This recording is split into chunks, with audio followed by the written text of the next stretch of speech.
Hi, this is the HAFURY GT20 and I'll show you how to check battery health with Ampere app on this device.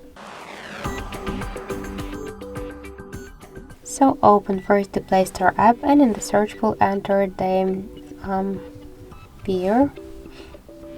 So now we should get this application, that's why tap the install button and wait a couple of seconds.